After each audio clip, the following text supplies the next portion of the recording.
this kind of entire project is like a logical conclusion of my own like philosophy of medicine and the human body. All Like, right. So I guess I can start by like even talking about what is the philosophy of medicine. Like, the philosophy of medicine, there's the main two idea of diagnostic medical care and preventative theory. Like, do you have any idea of either of these kind of? I mean, it's kind of, you know, by its The word. words give it away. Yeah. Yeah, I sort of have a general idea, but I am not well versed in philosophy of medicine at all. So I feel like I'm gonna be learning a lot. Yeah. Yeah. I mean, diagnostic. I mean, a lot of ancient medicines goes back to preventative theory.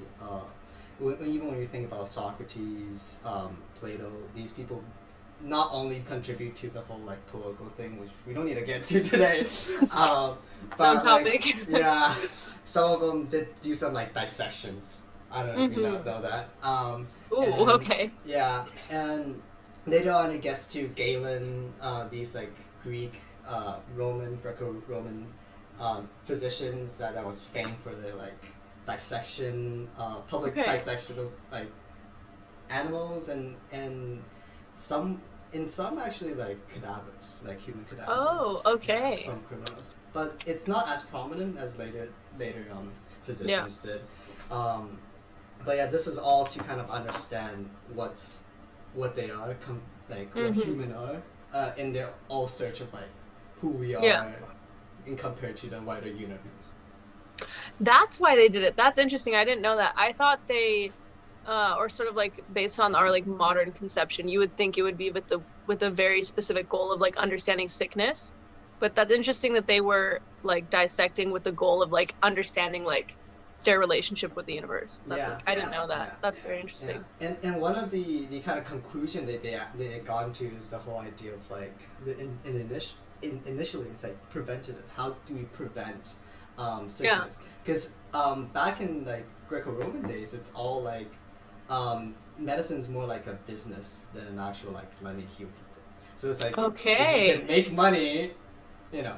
And I feel like we're familiar with that. Yeah. And like it all gets down to that, and that's why a lot of people want to do preventative theory, just because of the fact that you, as a doctor or as a businessman, you're not like actually prescribing stuff to patients to treat. It's you're more telling like, oh, if you're having like a lung issue, or if you have like if this part of your body is having pain, it must be because you're eating the wrong stuff. Let me give you like the right stuff to eat, or let me give you some exercise for you to do. Yeah. Like, this is not just common in the West.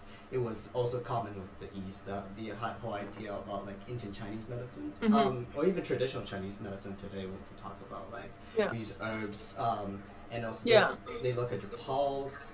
It's less about like treating in some ways. It's more like preventing. So that's interesting. Yeah, and then this like the prevention, the treatment type of thing actually started in around the Renaissance era when doctors are like, okay, the Galenic and the Platonic theory is bullshit. Yeah. I mean, we're done with this. Yeah, in the beginning, there's a lot of pushback, just like the whole like idea of the Catholic Church. When they respond to the Reformation, there was a lot of pushbacks, and everybody hated it. And seeing the one person who's like, those guys are bullshit. They see that as heretics, and they should be expelled. But like gradually, that didn't really work out, and they kind of just accepted it. I was like, okay, well, it is what it is. And then now it becomes more like through the scientific revolution, it becomes more essential. Like mainstream, Yeah, what we consider of Western medicine today. Like if you got a sickness, antibiotic. If you got COVID, hydroxychloroquine.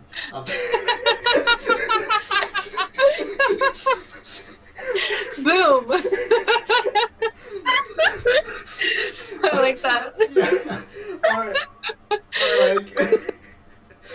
Or like, you know, I mean, it also how it starts in the medieval time when the Black Death. There's this famous treatment of like if you got a buboes in like part of your leg, thigh, or your Yeah. arm. You put like you slaughter a chicken, you just put it on it, so it would That's magically so interesting. disappear. But yeah, so yeah, that's kind of like the whole like treatment versus prevention, Mm-hmm. and like I guess the later on idea of prevention goes back to like not just physical regimen for the individual, it Mm-hmm. also like reaching to their food, the water they drink, and most importantly, I think Yes. the environment which kind of people live in. Like Okay. when What do you mean by environment in the sense that like, are you talking about like the sort of, because I don't know, maybe this is too like abstract of a way of interpreting it. yeah. But do you mean like their environment, like their physical environment, like the houses they live, the like climate they're in, or is it more like their environment, like their internal, like how they like internalize reality? Does that make sense? Yeah, it's Is that, less like- abstract. It's more it's more Okay, grounded. more like they're like actual. Yeah, Okay, got yeah. it. And So they're not like, yeah, okay, got it. Yeah, you kind of think about it as in a contrast to how people in around UBC live or Yeah. around Castellano live versus I don't know if you've been to, but downtown East Side. Yes, yeah, that's very different. Okay, yeah. I see. Like very much, yeah. And that thing was really prominent, and people started like they're realizing like okay, if people live in basically really bad conditions. Yeah. I was really tempted to say something that I'm not supposed to say, but okay. But really bad conditions, Yeah. people tend to be really, you know, Sick. more prone to sickness. Mhm, The yeah. whole idea of squalor and producing sickness. And that was mentioned in the Islamic kind of text. Okay. Yeah, and I think one of those famous Islamic physicians, I forgot its name, Mhm. but he basically was tasked to build a Bamaristan, which is like the Islamic middle-aged Islamic hospital. Oh. And there was this specific story where he basically took a piece of meat, different pieces of meat, and then just put it on different places in Baghdad. And whichever one after 2 days didn't rot, he's gonna build the Bamaristan or the Islamic hospital Mhm. over there. Okay, that's interesting. Yeah. That's very fascinating. Just because of the fact that, you know, because the meat didn't get rotten, that means Mhm. the air and the ground is really Yeah, it's pure. good. And thus, you know, that's the ground for where the Bamaristan stands. And just because of that, like, this kind of focus on the environment, kind of get to my main topic, which is water supply. Okay. And more importantly, I think the idea of water supply in London, because that's what I did my Yes. Okay.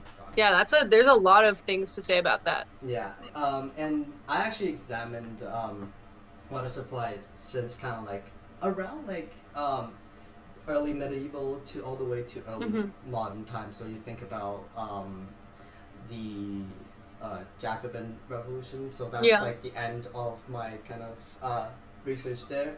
Got it. So around the early 1700s ish. Mm-hmm. So London as a city kind of grew from its Roman roots. It Yeah. was a famous Roman city in Britannia, the province Britannia. It used to Yeah. be called a Dunium, as the Latins used to. Okay, I didn't know that. Used to love to call, but Mhm. but yeah. And then I guess before I even get into this, I guess I have to point out the whole that there is this recurring theme or cycle that I identify in a lot of my research, which is the kind of cycle, an unbreakable cycle of pollution. That being a city is overpopulated, Mm-hmm. which made it have lack of hygiene, which made Okay. it have like, you know, issues with its citizens and health, Yeah. and that kind of may create a demand for you know, what is it called? Development of new water supply systems to Yeah. fix the whole issue. And once that Okay. issue is fixed, there's a population boom because everybody have water and everybody's clean Yes. and Then it nobody's dying can. anymore. Yeah. And then Yeah. there's a cycle because that led to overpopulation. Yes. I see what you're saying. So this is maybe off topic, but Does that mean that there is hypothetically a calculable or calculatable, like this is the ideal like square footage necessary for like a human being to thrive to the max? Like, do you think that that exists? Like, that's a real thing, that like there is like a definite, like, this is the ideal amount of space needed? Yeah. Or do you think that's just not, So I guess to answer your question, I have to like re-emphasize this is this kind of thesis kind of I'm proposing is an unbreakable cycle, and the reason why it's an unbreakable cycle is that okay. that 1 square block of land that you're proposing here. Yeah. Depending on the technological and economic history of the certain nations, it could withstand a lot more population in different times and different progress versus and we can just see that in the history of London, because in the beginning London housed around like 80,000 people, mostly Roman Britons that was living there. There was after the collapse of the Western Roman Empire, but like Anglo-Saxon came in, and a lot of them abandoned the Roman water system, and that same land was then occupied by, I think, around a population around 20 to 40,000. That's the. Whoa, that's a significant decrease. Yeah, and like it's so like the idea of like what this 1 square meter whatever house, space. It really depends on the socioeconomic, political, and most importantly technological. Because the idea of it is, once you get into the cycle, the more you advance, the more cycle you're in, the more people you can house into that specific square. Right. Yeah. So ideally the cycle moves in a direction that allows that hypothetical like square of land to get smaller while maintaining like the same level of thriving. Is that the goal? Yeah, in some interesting. But like, so that also created an issue for this, because like there is a kind of chicken or eggs argument that could be made. Yes, like, what comes first? Does overpopulation comes first, or does lack of hygiene comes first, or does any one of the other aspect comes first? I see. So I guess I should really be started by addressing the problem first, which is overpopulation. Right? Yeah. So I think I should identify overpopulation as an excessive settlement in a certain like territory or certain land, which affects conditions of life, as well as like induce overuse and disproportionate exploitation of local assets. Yeah. And a lot of demand that is strained the supplies. Okay. Yeah. And that kind of goes through the idea of the Roman Britain or Roman London back in the days.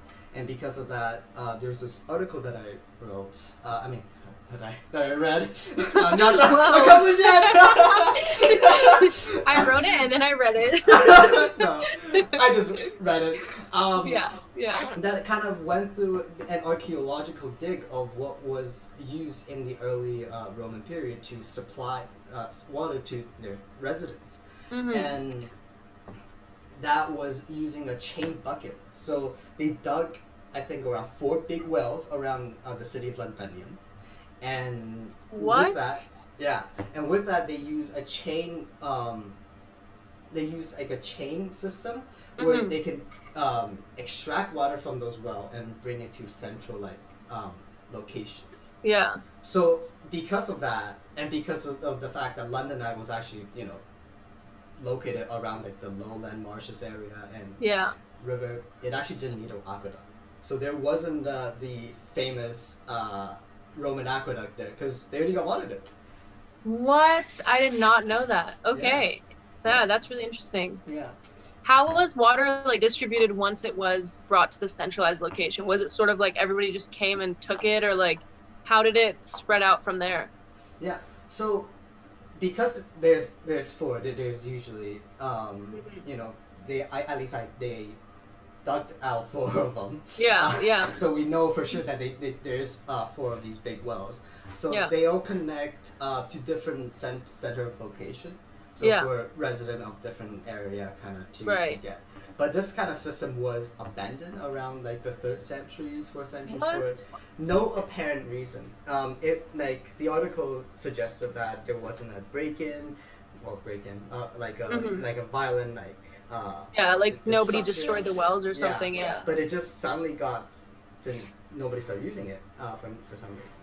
What? Okay. So that is a point of curiosity, but it is also during that point where population of London started to gradually decrease to the amount that we see in the early medieval age. So there's probably a correlation then, right? Yeah. What's your like hypothesis, or like what do you think?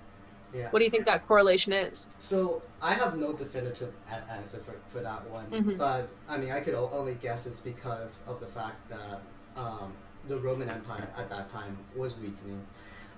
Its hold on the various provinces, especially in Britain, because Britain, considering its location to Rome or even Constantinople at that time, is probably one of the furthest.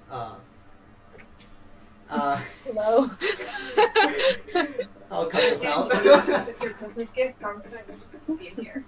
You're making editing for him a pain.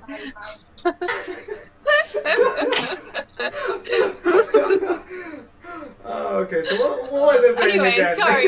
Back to the podcast. Yes. Oh god. So because it's so far from the administration, it wasn't, especially during the time of crisis, it wasn't taken as much into the priority list. And it's also not one of those provinces in the Roman era that was actually a grave importance. So like Egypt, for example, who's I think supply at least 1/3 of Rome's grain. That one was obviously taken really, specially. Syria as well, which was a wealthy province back then. Italia, well, it was the birthplace of Rome. Like Thracia, Constantinople. But then it just up there. It was just there. And local Britons probably realized this and then started migrating more and more inland, because that was also the time when the Anglo-Saxons started to, and I think also the Franks started to mount some raid and to the British Isles, and that was along the coast. Not the Viking raid per se; it was the Anglo-Saxons. Just right, got it. Before they got settled into Britain.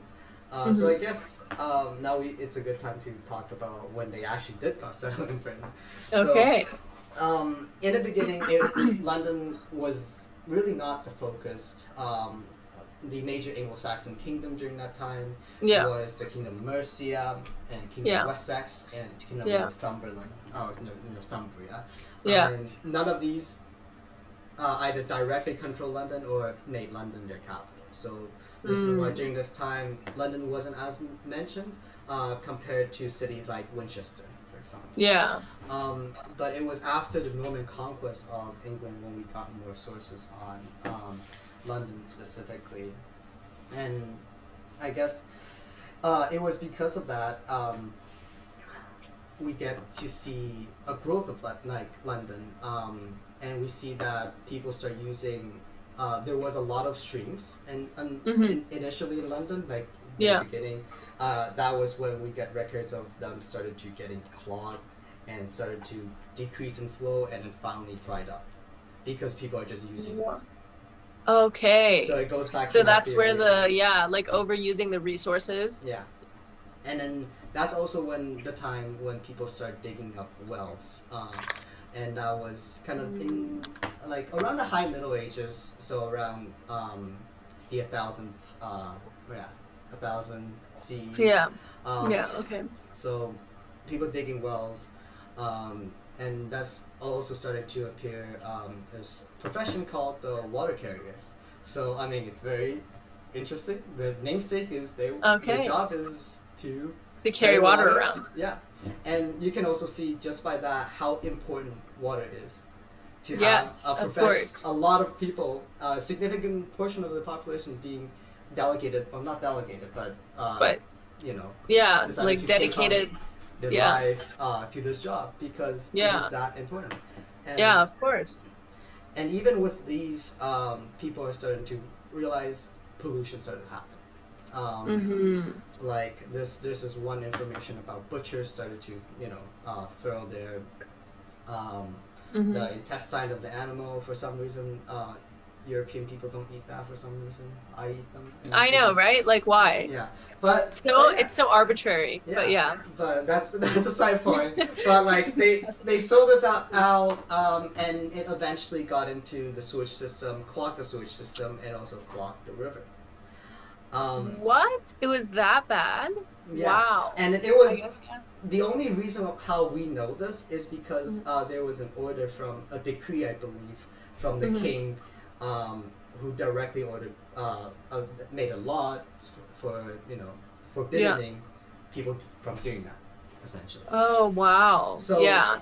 if it's not as bad, I don't think a king will have to decree specifically made a law for that. And because of that, they also made a steward of the water supply in the lower class. Okay. Water supply. Yeah, water supply. To kind of oversee the maintenance of water and also the pollution of the city's river, for example, because that was also when a time when commoners start using unclean water to start washing their clothing. They obviously knew that it's bad to use those water for drinking, but but they couldn't afford otherwise, so they just use those water for cleaning the clothes. Cleaning and which probably isn't the best idea. Considering that there may be like pig intestines flowing in that same water. And also manures. And that's also an issue. A lot of people who nobilities have horses, and these horses create a bunch of of course, manures, and they don't know how to put it, so they just dumped it in a river. And then this is another law that the king actually made. So basically, to take their rubbish, take their manure out from the estuary, so they won't block the water flow. Because if go back to my old argument, if it's not that severe, a king wouldn't have made that specific rule. Especially if London isn't that relevant to the. I mean, at that point, it's starting to gain more relevancy, but still, it's and this also contributes to the growth of London as a city. It kind of regained back to around 80,000 to even 90,000 in the late Middle Ages, and then there was a crash. You probably know why. There was this big plague that happened. Yes. And that kind of exposed the vulnerability of people, and also people of London, and also in Europe in general, about how careful that they should be in terms of dealing with personal hygiene and also medicine. But for London specifically, and on topic today, water supplies. I have a question about that. So I sort of have I feel like I've heard throughout my life that the reason these plagues happened in Europe was because of rats, and rats being carriers of disease and this and that. How much does I never verified the truth of that. That's just something that I heard. How much of that is true, and how much is water supply the case for carrying disease? And do you think that people started making that connection of well, maybe not connection, but really more strongly making the connection that we're drinking gross water, and that's what's causing us to die? So kind of so I kind of have to answer this question two-part ways. Ask multiple questions. So for the plague topic, it is transmitted by the fleas that lives on the rats who bites. Right. So that's the beginning of bubonic plague, and then it becomes two other forms. The other one is minor, but the other major one is pneumonic plague, where it was people to people transmission. So it was basically in some ways like COVID. We cough on each other and then right. Yeah, exactly. Okay. But usually it's bubonic. Why it was transferred by fleas and also rats. And it was transferred through, I think, since around Central Asia, just all the way because of military campaign, as demonstrated and researched by Monica Green. Through the Mongols' military campaign carried all the way to Europe. Wow. Although, because they have to ship grain supplies, and some rats lived in those grain supplies. Yeah, of course. And contaminated that grain supply. Yeah, for animals and later on. And the idea of the siege of Kaffa, the first kind of biological warfare, that is still kind of a myth. I don't think we have definitive truth on that. So that's usually something that people just bring up, but there's not much of a truth to it. Yeah. But as for your second question, it kind of goes back to the beginning of our conversation on preventative measure. Water treatment and water supply in general is a preventative measure. Yes, what that means is basically if you have a good, clean system, a good, clean environment, it's less likely for you to get it. I mean, we can just look at the case in today in COVID. Those places that's true. Who has arguably less more vulnerable water supply. Such as some places in India, places in Africa, they were hit with more fatalities just because of the fact that if your body is already in a weakened state, it's more likely for it to either exactly, the whole thing about being immunocompromised and this and that. So this all go back to the theory of preventative, and if you get a really good environment, you still might get it. But the chances of that, are lower. Are lower, and also your reaction to that is lower.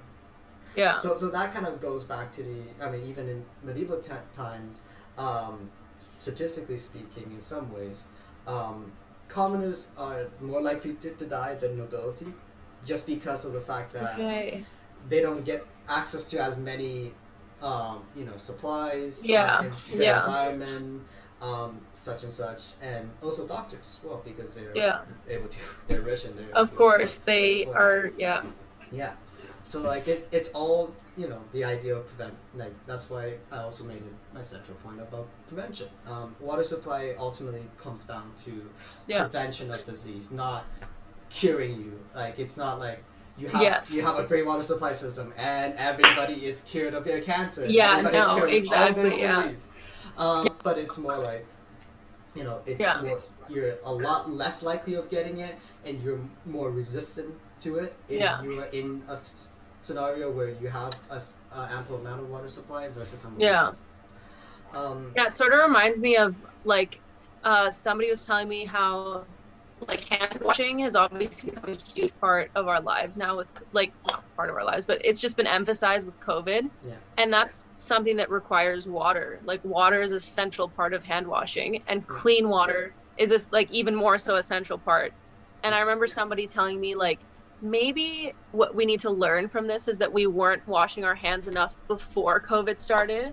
We weren't doing enough of that preventative hygiene practices that water is so central to beforehand. And and going back to the London issue, actually, it's also good to mention the fact that Black Death or bubonic plague in general was not a single event, which a lot of people might think it is, but it is not. I thought it was. It is a series of events that started from the first initial one. So they had waves too. Damn. Oh yeah, they have many waves.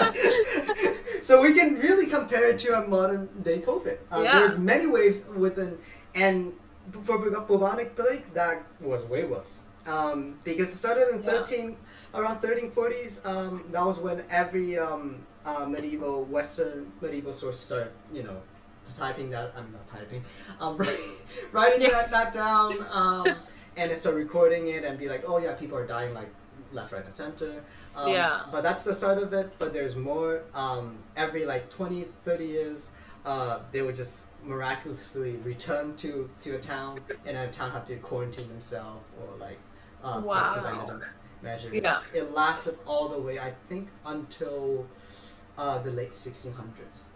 So if you think no 3 years of COVID was bad, think about 200 years of bubonic plague. That's insane. That is insane. And also, bubonic plague it's not the first time that hit Europe. Mm-hmm. It was, I believe, either the second time or the third time it hit. The other one was the plague of Justinian. I believe same gene, like similar genome. It's the same virus that was called Yersinia pestis. Yeah. But it basically bubonic plague. Hit Europe around 1600. So that was another confirmed one. People were dying left, right, and center. That's insane. Yeah. But yeah, like this is a recurring thing, and then obviously, because of that, Leiden kind of starts stepping up and becoming to realize our situation is slightly untenable. We need to fix this situation so everything could be better. And one of the ways they started to do that was nobility and some clergy started to donate, and it made this thing called the conduit, the Great Conduit of London. So it's actually that becomes like one of the earliest like piping system of Europe. What? Okay. So it's like this subterranean aqueduct where like water was to extract from a stream outside of the city. And in that stream the pipe will just bring the water all the way down to the city center where it will fill like a small reservoir. And then this will get the population to, use these clean drinking waters. Yes, yeah. But they only did, I think, 2 of them. One of them is called the Great Conduit, and the other one is the more minor one. But both of them, not enough. People still rely on water carriers. People still rely on communal wells. And all of these still continues despite. So they like build onto each other, like the water supplies all like I didn't know that. That's interesting. And they all coexisted because not one of them can dominate in some way dominate the market, but dominate the whole. Have a majority of can distribute water to everybody equally to their needs. But that would change because history of kind of technology kind of advances. People start inventing new things. As I kind of alluding to in the beginning, the same square feet of like land could like house 10,000 people. If one day we can start building up into like higher and higher, obviously, or if we can decide to, I don't know if you've seen that movie. That they shrink people into tiny little bits. What? Yeah, no, I haven't. That okay. was a great movie. Exactly. There you go. You can like make your spaces more efficient, or you can make the people more efficient by. So because of that, like a couple of major inventions went in. One of them that I always talk about is tend to talk about is the water wheels. So they use this water wheel so they use a stream of water and they put a wheel on it so it drives it, keeps spinning, and through that motion they're able to kind of in some ways pump the water back up to a certain length where they will do the piping down. Okay. And that was done in the Renaissance time around 1500. I believe either in Mary or Elizabeth's reign. Or Henry. Okay. Depending on that time period. And they're like that was one of the major breakthrough. But even with that, like all technology, it's more at first experimental. People are like, okay, how do we do? We'll try it out. Yeah, and it like the water carrier thing, profession wasn't was still relevant up until the 1700s. So all, like, Whoa. yeah. So like London until 1700s still had water large carriers, proportion of their population in the profession of water carriers, and so that later on comes 16th century. There's a couple major crises in Britain, like Spanish Armada. Yes. But that's more external. But more internal wise, 2 English civil wars. Yes. And then there was the trial and execution of Charles. And then another glorious revolution where William of Orange took control of England. So that's the political history of it. And then there's also a crisis in London. There was a plague in London. I mean, the same bubonic plague hit London again. Right, a wave. Yeah, and I don't know what that would be. 8th wave, 7th wave. Yeah. Like it was basically. I wonder if people were counting the waves. I mean, imagine if it hits you every 20 years. I feel like. Yeah, at that point you're not like. I guess that makes sense. Okay. But there's another event called the Great Fires of London, where like I believe 80% of London burned down.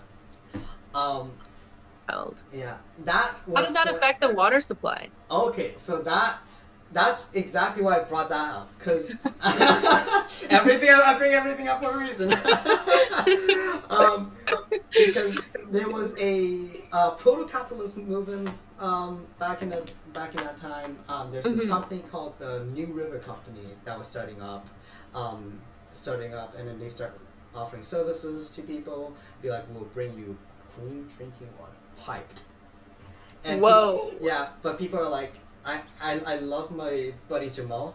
He carry water to me. He's my water carrier. Yeah. Loyal. Yeah.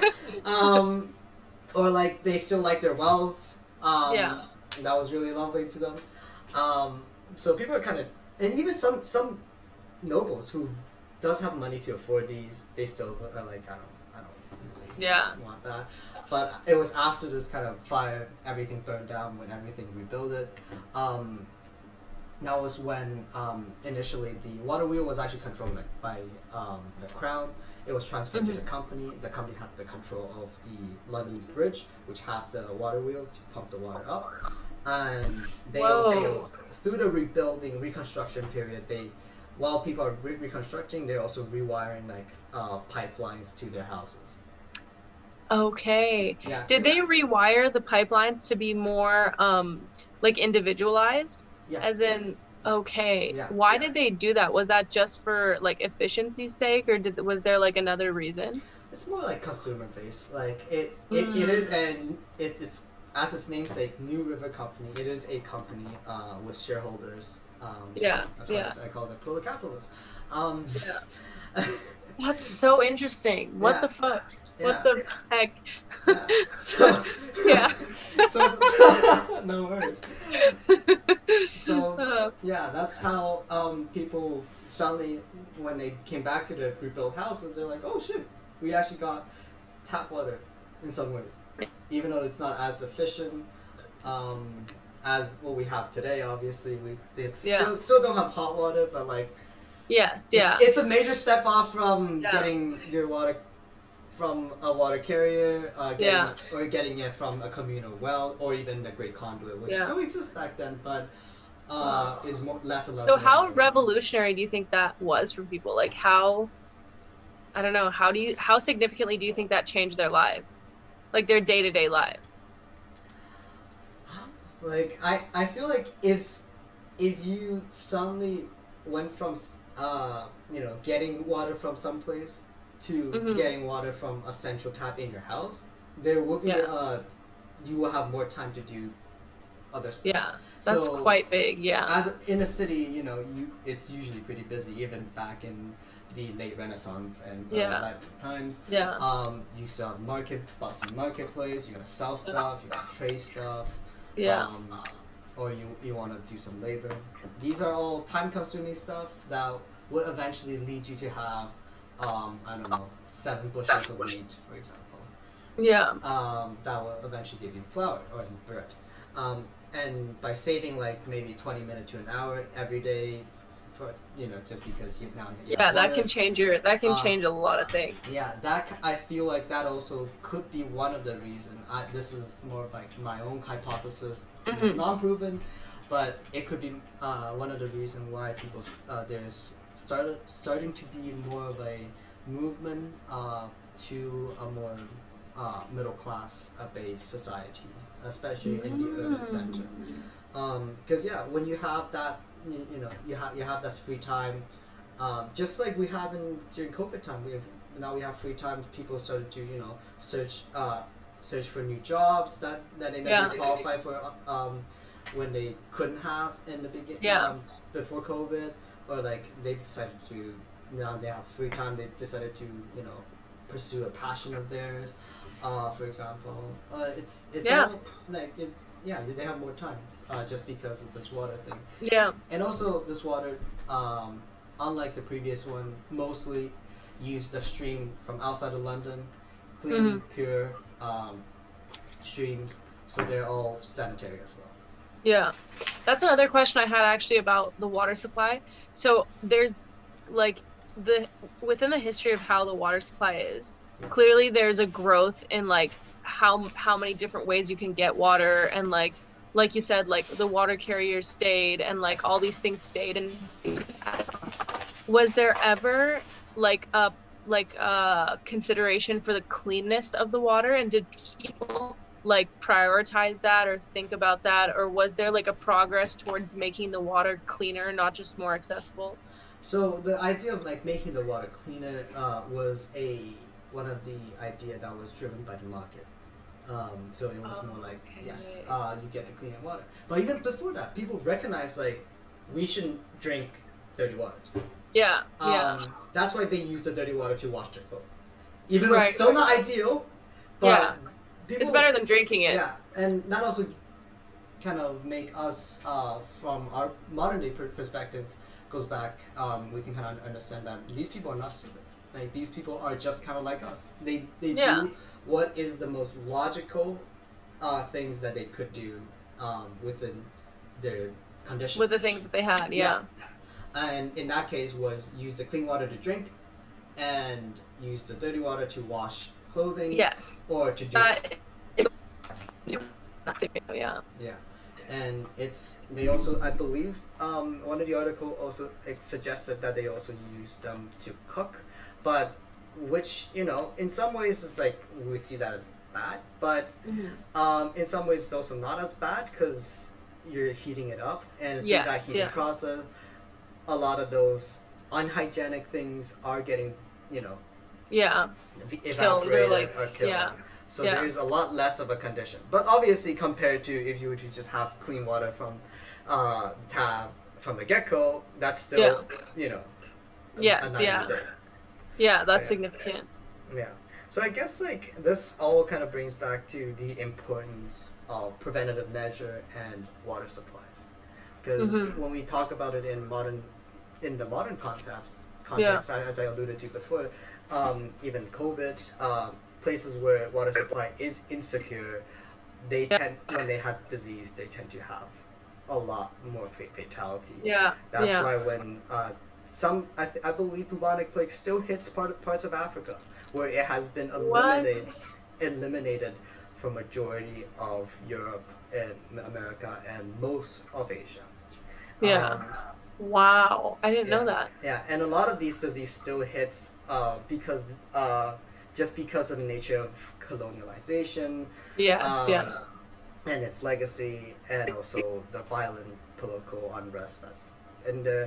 It has been very bad for the development of critical infrastructure like that of water supplies. Exactly. Which made the population all the more vulnerable. And this is also kind of to highlight how bad the legacy of colonialism is. And also, before I got on, I actually checked listened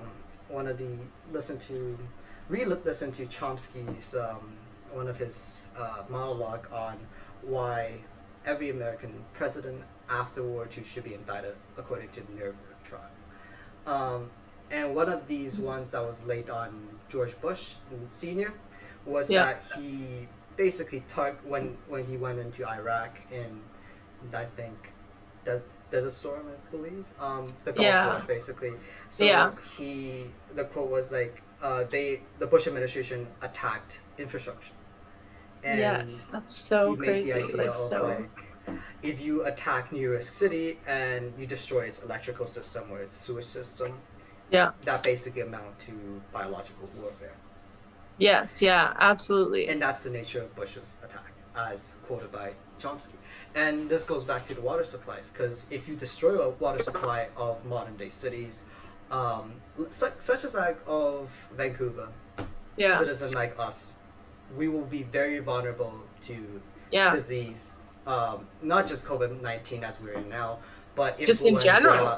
In general, influenza, all the ones that we thought we eliminated, it will slowly creep back in because the fact that we don't recognize this as well, and we usually, a lot of us, including me, take this as granted that we just have, tap water, running water. It's just something natural. But it's one of those things that's built up, a preventative measure that is built up. That help us increase our life expectancy. Yeah. And all in all. And it's also interesting how, like, this thing of like having access to clean water and just using clean water is a preventative measure for our health. So when the ability to take advantage of this preventative measure, it's considered like an act of, like you said, biological warfare. Like I think it really highlights the sort of like importance of preventative thing. Like it's not just like, eat your spinach, kids. It's like, no, this is the thing that's keeping you from dying. Yeah. And I guess with that grim note, it has been fun. And I think, this has been great. And I hope whoever I learned a lot to this